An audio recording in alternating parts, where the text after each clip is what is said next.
So I wish that when I first started, I had a sense of clarity. It's something that developed over time for me. But I wish I had developed a sense of clarity between what it means to be successful in ministry and fruitful in ministry. I think that difference, once I got a hold of that difference, it made me rest in God.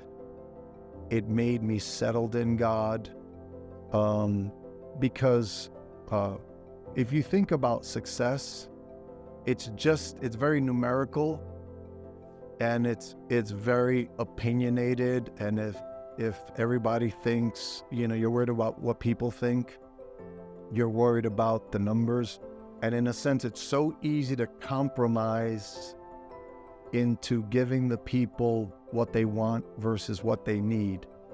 Shepherding is giving people what they need to grow privately healthy and then publicly fruitful. But if you're focused on success, you might bend towards what people want so that you'll be popular. And I feel like when a leader gets the clarity of, look, it's not about being successful, it's about being fruitful.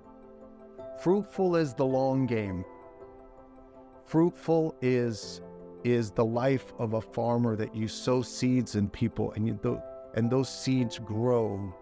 And God wants to make all of our ministries like a fruitful garden or like a fruitful field. But we've got to sow the seed, we've got to nurture, we've got to water, we've got to tend to it and give people the time to grow. So we are called to grow people, not use people. And so there are a lot of practical things that flesh out when you're not aware of the difference. Let me just give you one example. So let's say a great keyboard player comes and you're dying for a keyboard player, and like he tries out and he's phenomenal, and yet he has no walk with God.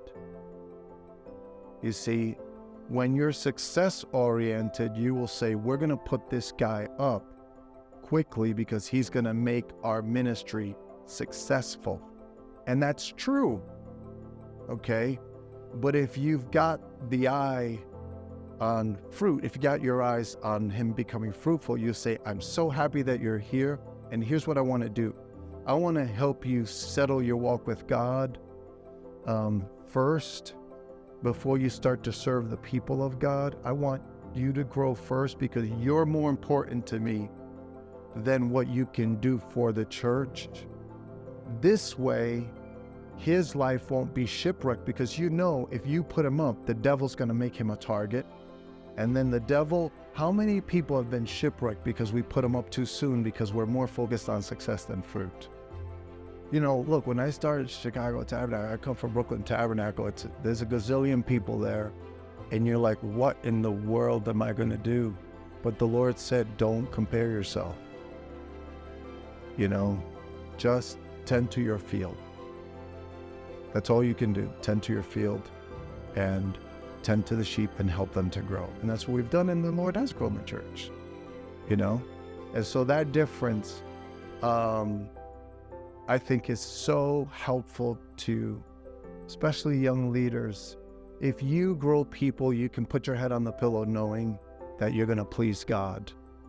And if you grow people, your church and your ministry will ultimately grow.